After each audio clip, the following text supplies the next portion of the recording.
They say small towns are safe, places where everyone knows their neighbors and locks are just a formality. But on one cold September morning, that illusion was shattered for the residents of Brookdale. A 911 call reporting a disturbance led authorities to the home of Emma Lawson, a beloved mother, respected community member, and, until that morning, just another woman trying to build a peaceful life. Instead, what they found inside her home would shake the town to its core.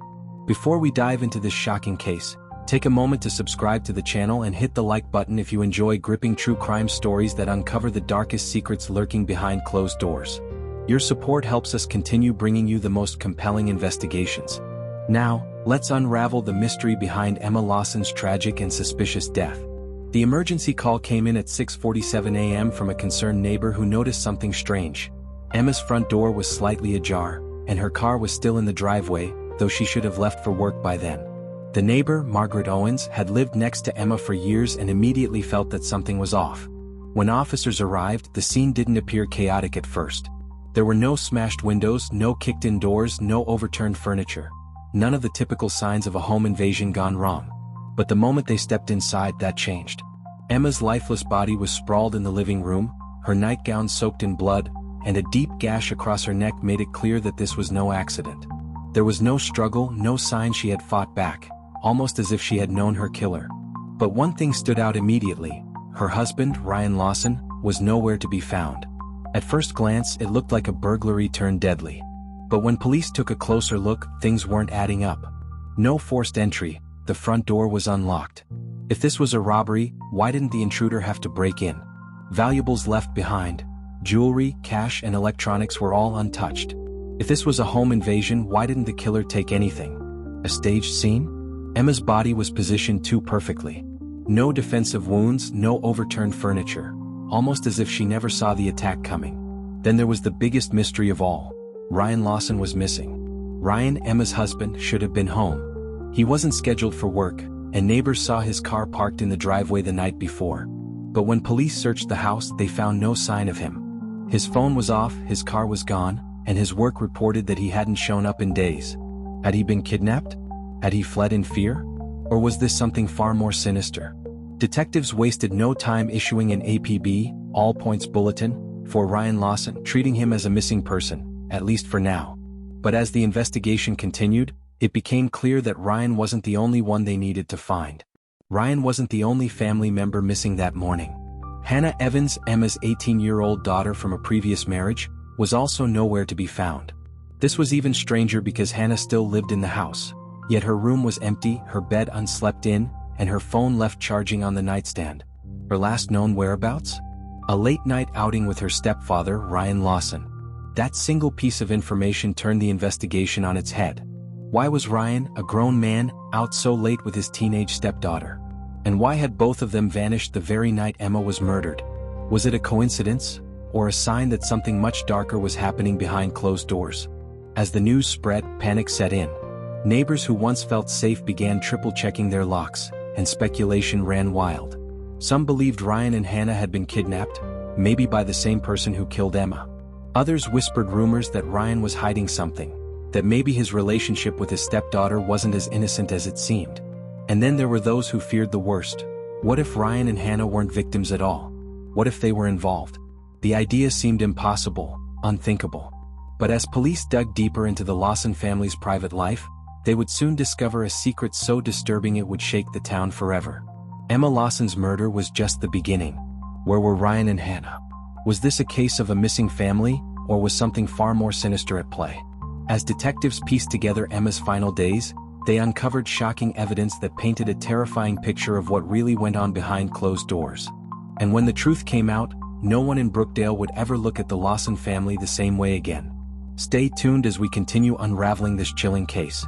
If you haven't already, hit that subscribe button and turn on notifications so you don't miss the next part of this gripping story. What do you think happened? Let us know in the comments below. Emma Lawson was no stranger to hardship.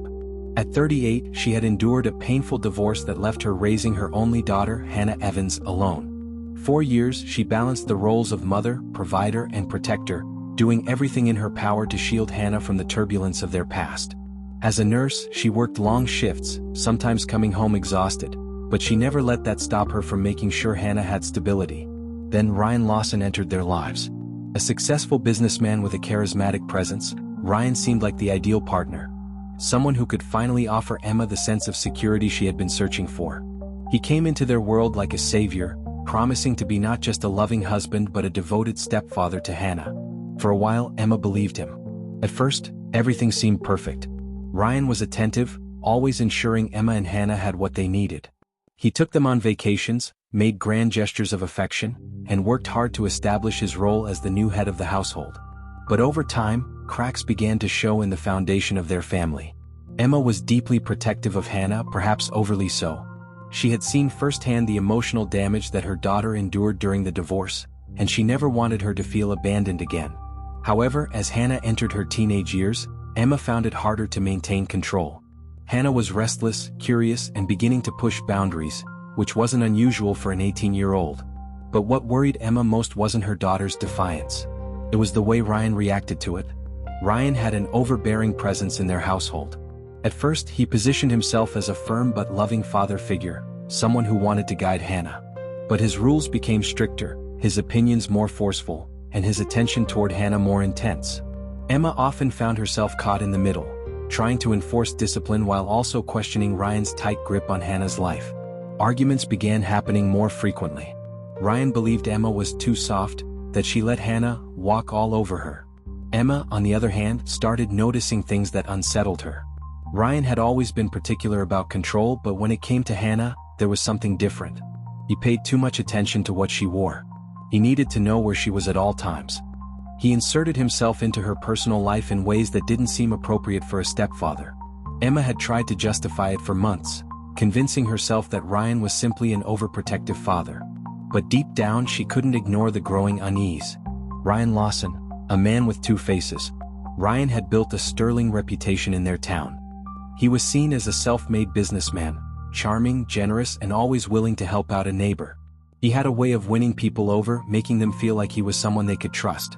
But at home, his personality shifted.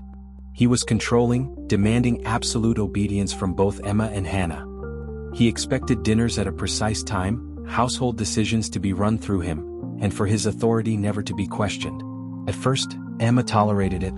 She had endured worse in her past marriage and convinced herself that Ryan's flaws were just part of his personality. But soon she realized that Ryan's need for control wasn't just about her, it was fixated on Hannah. He took an unusual interest in Hannah's whereabouts. He began spending more time alone with her, offering to drive her to school, pick her up from friends' houses, and even oversee her college applications, something Emma had planned to do herself. Hannah started withdrawing from her mother, spending more time locked in her room or out of the house. When Emma asked what was wrong, Hannah never gave a straight answer. Then came the arguments. Emma confronted Ryan about his behavior, but he dismissed her concerns, accusing her of being paranoid. He twisted the situation, telling Emma that she was imagining things, that her past trauma was making her see things that weren't there. And for a while, Emma believed him. Hannah Evans, trapped between fear and loyalty. At 18, Hannah was a girl caught between two worlds. She had grown up with the weight of her mother's struggles on her shoulders, trying to be the perfect daughter while also yearning for independence. When Ryan came into their lives, she had mixed feelings about him. At first, she appreciated having a father figure, someone who showed interest in her life, who made her feel protected. But as the years passed, his attention began to feel suffocating. He commented on how she looked in certain outfits. He always found excuses to touch her, a hand on the lower back, a squeeze on the shoulder that lingered too long. He made it clear that he held power over her, subtly reminding her that he had taken on the role of her provider. Hannah didn't know how to talk to her mother about it. She had seen the way Emma tiptoed around Ryan, and she feared that saying something would only cause more problems. She tried distancing herself, spending more time at friends' houses, making excuses to stay out late. But Ryan always found a way to pull her back in. Then came the night that changed everything. Ryan suggested they go for a late-night drive, just the two of them. He said he wanted to talk about her future, about college, about making sure she was ready for the world. Hannah hesitated but ultimately agreed. She never returned home that night. The breaking point. When Emma woke up the next morning, Hannah's bed was empty. Her phone was still charging on the nightstand. The front door was unlocked and Ryan was gone too. At first, she tried to rationalize it. Maybe Ryan had taken Hannah out for an early breakfast. Maybe they had gone for a drive.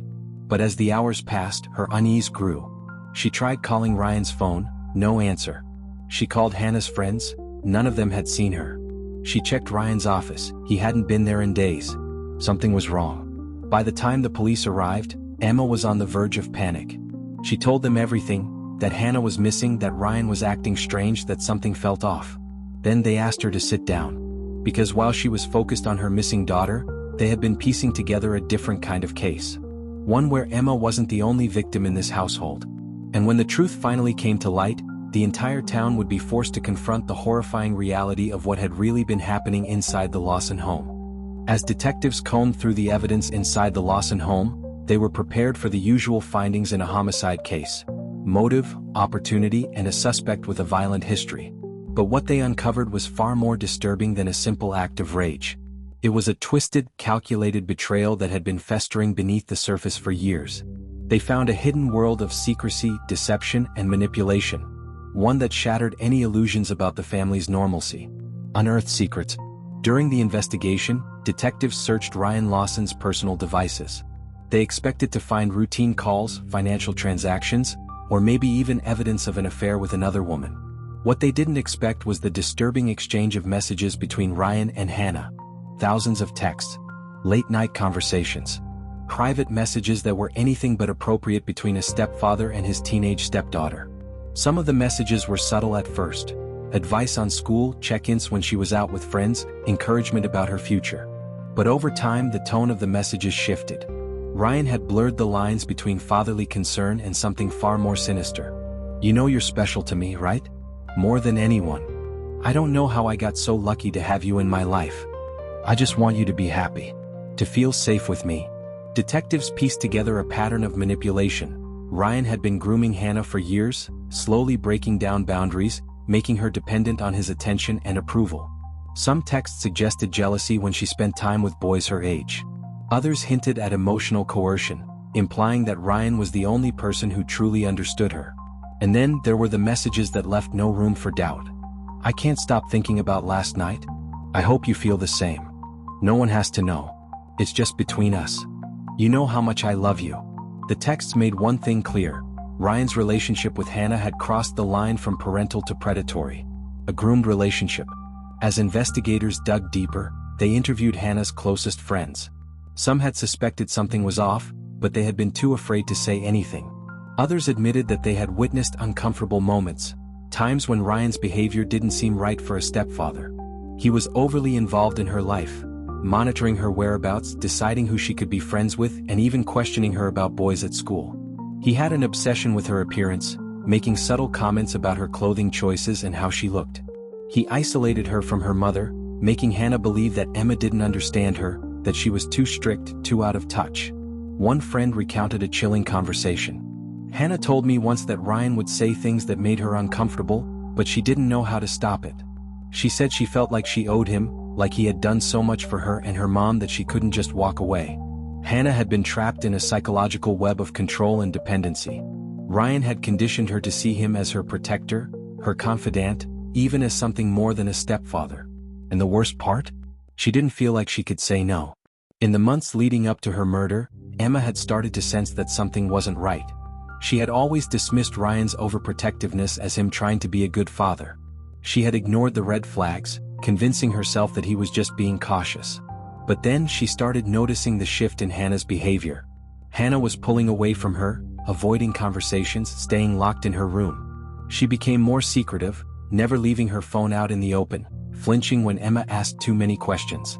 And most unsettling of all, she seemed afraid of Ryan, but also strangely loyal to him. Neighbors recalled how Emma's concern began turning into outright suspicion. One neighbor, Linda Carter, described a conversation she had with Emma just weeks before her death. "She told me she felt like she was losing Hannah. That Ryan had some kind of hold over her. She said she didn't want to believe it, but she was starting to wonder if she had made a mistake marrying him." Emma started setting boundaries, trying to create space between Hannah and Ryan. But it was too late. Ryan had already cemented his control. And when Emma finally confronted him about her fears, she sealed her fate. The night before Emma's murder, a heated argument erupted in the Lawson home. A neighbor recalled hearing raised voices, but the details of that confrontation remained unknown, until the truth finally came to light. Emma had discovered something. Something that made her realize Ryan's obsession with Hannah was far more dangerous than she had ever imagined. And within hours she was dead. The more investigators uncovered about Ryan Lawson's relationship with Hannah, the clearer Emma Lawson's final days became. She had been a woman standing on the edge of a devastating truth, and she had no idea that knowing too much would cost her life. In the weeks leading up to her murder, Emma had begun piecing together disturbing patterns in Ryan's behavior. She had always thought his involvement in Hannah's life was overbearing but well-intentioned, the actions of a father trying too hard to bond with a stepdaughter who had never truly accepted him. But then things stopped making sense. Hannah was becoming increasingly withdrawn, yet Ryan acted as though nothing was wrong. Emma found deleted messages on Hannah's phone, conversations she wasn't meant to see, late-night whispers behind closed doors, conversations that would abruptly stop when she entered the room. Emma was no longer dealing with gut feelings and suspicions. She had proof. And when she confronted Hannah, demanding answers, the teenager broke down. "I didn't know what else to do, Mom. He told me it was normal. He said he loved me." It was the confirmation Emma feared the most. Ryan wasn't just crossing boundaries, he was violating every rule of trust, every moral line a parent should uphold. Emma had no choice now. She had to protect her daughter. And Ryan knew it. The moment Emma made her decision to report him, Ryan felt his world crumbling beneath him. If Emma went to the authorities, his reputation would be destroyed. If the police got involved, his business, his carefully crafted image, everything he had built, gone. If Hannah told the truth, he wouldn't just lose his family, he'd lose his freedom. Ryan couldn't let that happen. A heated confrontation. The night of the murder, Emma confronted Ryan directly. She had spent the day gathering evidence, printed copies of messages, bank records showing his secret spending on gifts for Hannah, notes detailing the strange behavior she had noticed. She was prepared for a fight. But she underestimated just how desperate Ryan had become. According to neighbors, an argument erupted in the Lawson home that night. Raised voices, slamming doors, then silence. One neighbor, an older woman who lived across the street, later told detectives, "I heard Emma shouting something like, 'You're disgusting. You're sick.' And then Ryan was yelling back, but I couldn't make out what he said." Another neighbor claimed to have seen Emma storming out onto the front porch, her face red with fury, her hands shaking. But she didn't leave. She went back inside. That was the last time anyone saw her alive. Investigators knew that Ryan was the last person to see Emma alive. They also knew that this wasn't just a spontaneous act of rage, it was a murder born out of desperation, a plan designed to keep him from losing everything. The crime scene told a story. There were no signs of forced entry. This wasn't a random burglary, it was someone who belonged in the house. Emma had defensive wounds. She fought back, but she was overpowered. The murder weapon, believed to be a household item, was missing. Ryan had taken the time to remove evidence, suggesting premeditation rather than a heat-of-the-moment attack. But the most chilling detail? The way Ryan reacted after the murder.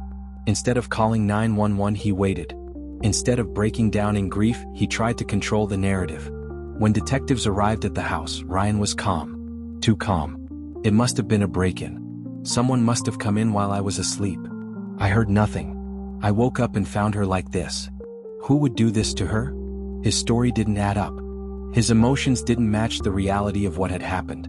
Detectives now had two questions. Was this a crime of passion, a moment of uncontrollable rage when Emma threatened to expose him?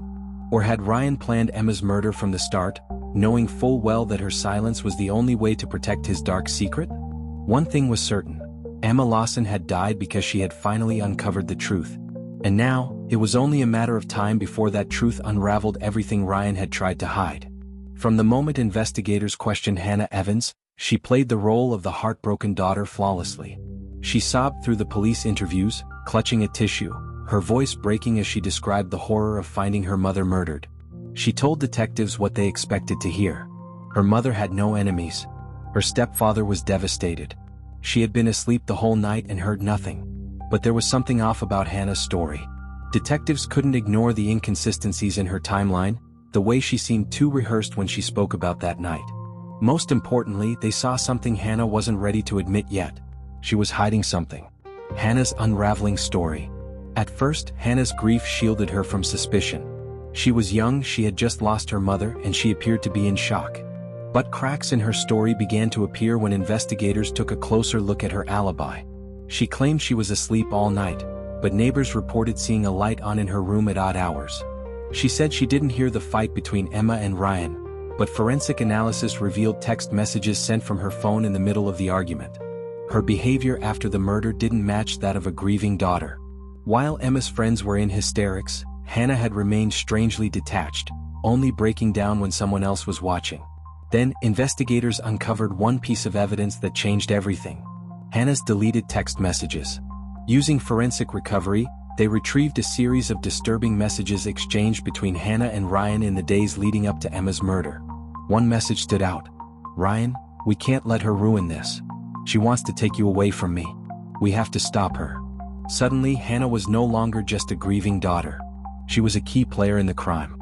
Under the weight of mounting evidence, detectives pressed Hannah harder. They didn't believe her alibi anymore. When they sat her down for another round of questioning, she crumbled. Tears streamed down her face as she finally admitted the truth. "Ryan told me she wanted to destroy us.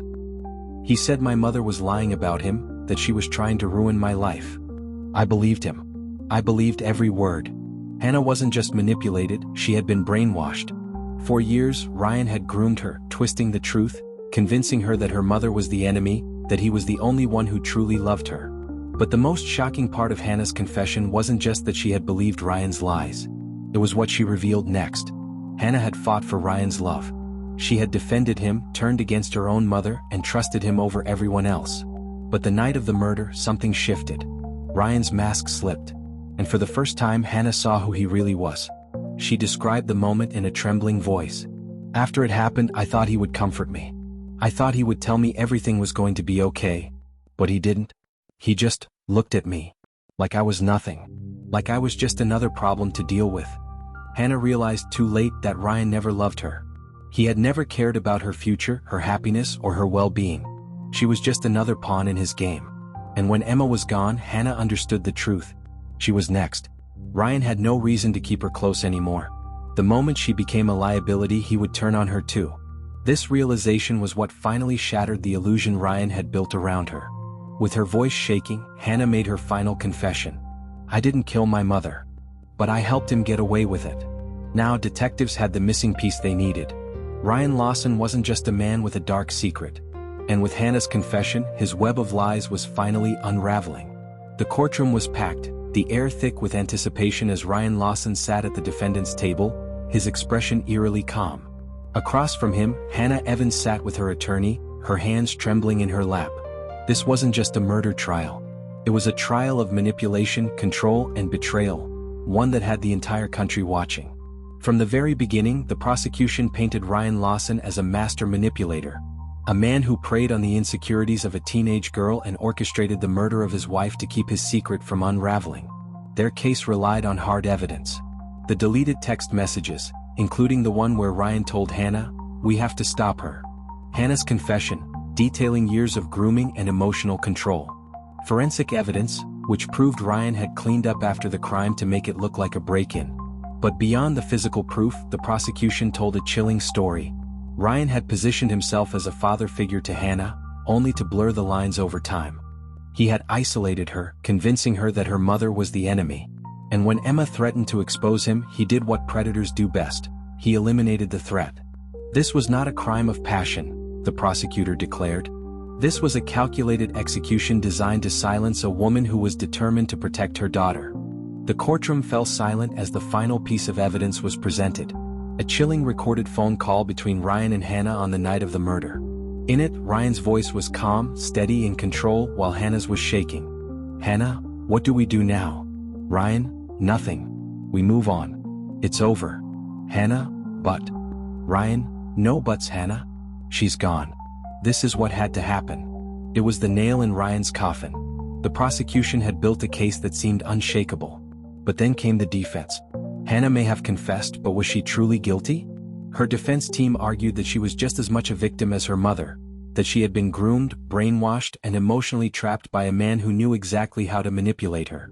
Psychologists were brought in to testify about coercive control, explaining how Ryan had methodically broken Hannah down over the years until she no longer trusted her own mother. Ryan Lawson didn't just steal Emma's life, Hannah's lawyer said. He stole Hannah's mind. He stole her ability to think for herself. She was trapped. She was terrified. And now, she's on trial for surviving. But the prosecution wasn't letting Hannah walk free so easily. They argued that while she may have been manipulated, she had still played a role in covering up her mother's murder. She deleted messages. She misled investigators. She waited too long to tell the truth. Being manipulated is tragic, the prosecutor said. But at some point we all have a choice. And Hannah chose to help her mother's killer. As the jury listened, the public became deeply divided. Some saw Hannah as a victim, a young girl used and discarded by a predator. Others saw her as a co-conspirator, someone who had crossed the line between victim and accomplice. And then came the moment of truth. The jury deliberated for days, torn between the undeniable guilt of Ryan Lawson and the moral gray area of Hannah Evans' involvement. Finally, the verdict was read. Ryan Lawson, guilty of first-degree murder. Life in prison without parole. A wave of relief swept through the courtroom. Justice had been served for Emma Lawson. But then came Hannah's sentence. Hannah Evans, guilty of obstruction of justice. Sentenced to 5 years with the possibility of parole. The reaction was immediate and explosive. Some gasped in horror, believing Hannah should have been completely exonerated. Others nodded in approval, saying she had to face some level of accountability. Ryan showed no emotion. His control over Hannah officially shattered. As Hannah was led away in handcuffs, she didn't cry. Maybe she had finally accepted the weight of what had happened. Or maybe, for the first time in years, she was finally free. The fallout from Emma Lawson's murder rippled through the small town, leaving the once tight-knit community shattered. As the trial concluded and sentences were handed down, the reality of what had happened set in. The devastation wasn't just felt by those directly involved, but by an entire town that had once believed it was safe, protected by the ordinary, the familiar, and the seemingly peaceful. While the media focused on Ryan Lawson's manipulation and Hannah Evans' role in the crime, Emma's family was left to pick up the pieces of their lives, haunted by the fear that they could have done more. Emma's sisters, in particular, found themselves in a state of endless regret. They remembered how Emma had been so protective of her daughter, how she had always been vigilant, but they never thought to question the closeness between Ryan and Hannah. Had they missed something? Could they have intervened before it was too late? Emma's closest friends also grappled with the idea of missed signals. Emma had been a woman of strong intuition, someone who could read people like an open book. Yet, she had always insisted everything was fine at home, and her friends believed her, trusting her judgment. She was always so calm, so together. I never thought she'd hide something like this, one of Emma's lifelong friends said, her voice trembling. Now, I can't help but wonder if I should have seen the warning signs. The guilt weighed heavily on Emma's family, knowing that while they may have loved her deeply, they had never been able to see the darkness lurking beneath the surface of what was supposed to be a normal family life. The walls had been thin, but the masks Ryan and Hannah wore were impenetrable.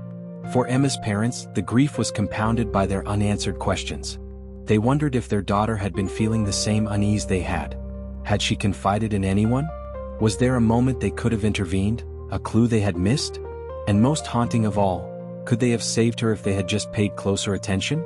As the trial concluded and the public absorbed the details of the case, it quickly became clear that this wasn't just a tragedy for the Lawson family.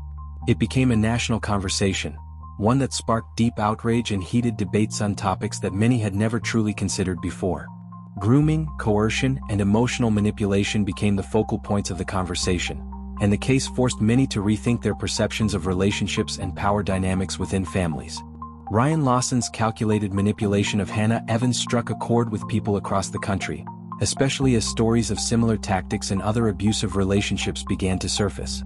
The idea that someone could prey on a vulnerable young woman, isolating her from the very person who loved her most, hit home for many. How could a man who was supposed to be a father figure do this to his stepdaughter? What responsibility do we have as a society to recognize grooming behavior before it's too late? The public outcry was loud, and it wasn't just about Ryan Lawson. The case raised difficult questions about the role of the justice system, how the law defines coercion and manipulation, and whether emotional abuse could be more thoroughly addressed. Legal experts were called on to discuss how laws could evolve to better protect potential victims from predators who use psychological tactics instead of physical violence. For many, it wasn't enough that Ryan was behind bars. They wanted to know how the system could change to prevent cases like this from happening again. They wanted society to take responsibility for spotting the early signs of manipulation, even in families that appeared normal. The tragic events of Emma Lawson's murder were not just a wake-up call for her family and community. They sparked a larger national discussion about the ways in which society could address the rising incidence of emotional manipulation and coercive control, especially in family dynamics. Experts from various fields began to speak out, and their message was clear. Education and awareness were critical. Recognizing the signs of grooming was just as important as identifying physical abuse. Early intervention was essential before such behavior became life-threatening. Psychologists and child advocacy organizations stressed the importance of teaching children and families how to spot unhealthy relationships. They pointed out that emotional abuse often starts subtly, making it harder to identify than physical abuse, but just as dangerous. The signs of grooming are often invisible, one expert said. It's about control, not violence. It's about breaking someone down so completely that they no longer trust their own judgment. While the legal system debated reforms, experts suggested community awareness campaigns to encourage people to speak out if they noticed toxic dynamics between family members. They also highlighted the importance of safe spaces where victims of manipulation or coercion could seek help without fear of judgment. We need to teach young people that love isn't about control, one advocate for domestic abuse survivors remarked. It's about mutual respect, freedom, and trust. The tragedy of Emma Lawson's murder and the psychological hold Ryan Lawson had over Hannah forced society to face uncomfortable truths about what happens when manipulation and control are left unchecked. It was a case that could not be ignored, not just because of the horror it represented, but because it raised awareness about an issue that, for too long, had been relegated to the shadows. The aftermath of Emma's death was not just the mourning of a woman who had lost her life, but the painful realization that this could happen anywhere, to anyone. And so, as the country moved forward, the lessons learned from Emma's life and death became a catalyst for change. For Emma's family, it was a matter of living with their grief while trying to prevent the same kind of tragedy from happening to someone else. For the public, it was a call to protect the vulnerable, to recognize the subtle forms of abuse that had been hiding in plain sight, and to ensure that such a tragedy would never be repeated again. The case of Emma Lawson's murder serves as a chilling reminder of the dark realities that can exist behind closed doors.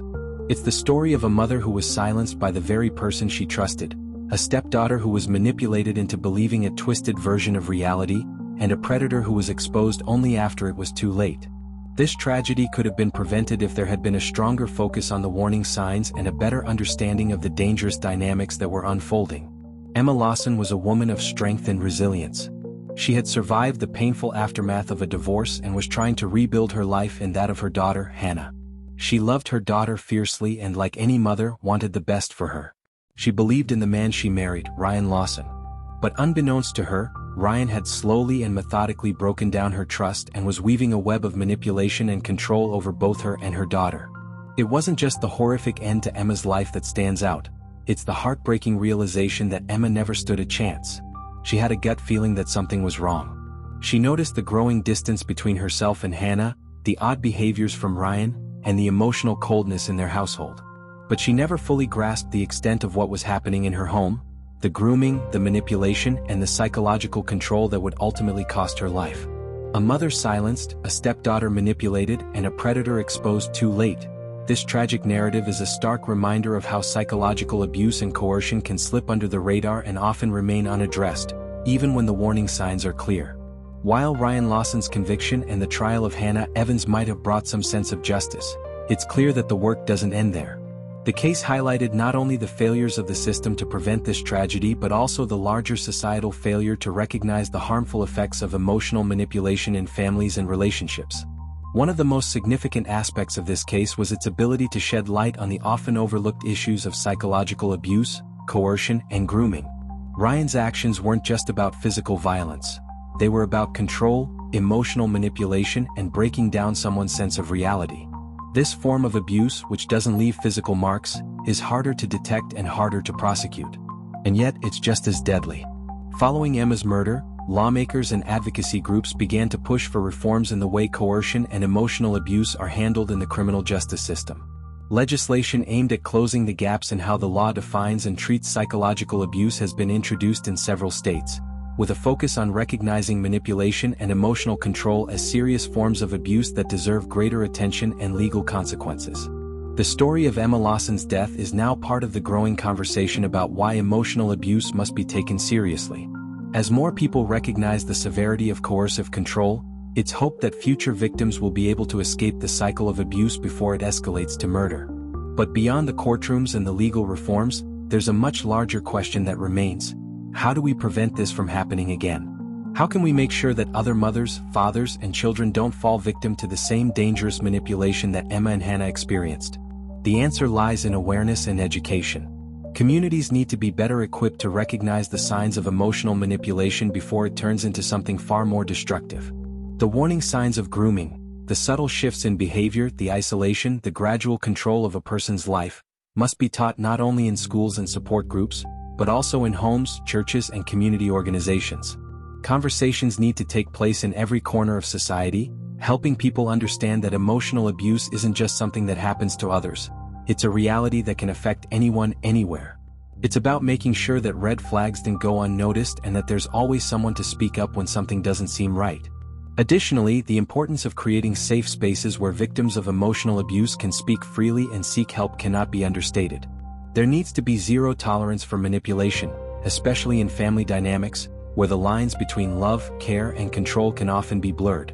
Victims, whether they are children, spouses, or other family members, need to feel empowered to report manipulative behavior without fear of retribution or disbelief. The message must be clear. Emotional manipulation is just as dangerous as physical violence, and it can no longer be ignored. We also must remember that young people, especially vulnerable teens like Hannah, are often the most susceptible to emotional manipulation. Grooming behaviors can be difficult to spot in someone who appears to be a loving father figure or a close family member, which is why society needs to do more to educate young people about healthy relationships and the importance of setting boundaries. Emma Lawson's story is a tragic reminder of what can happen when coercion, manipulation, and control are allowed to go unchecked. It's a wake-up call for all of us to take action and ensure that future tragedies like this can be prevented. Emma's death cannot be in vain. Through awareness, education, and legal reform, we can work together to make sure that no other family suffers as the Lawson family did.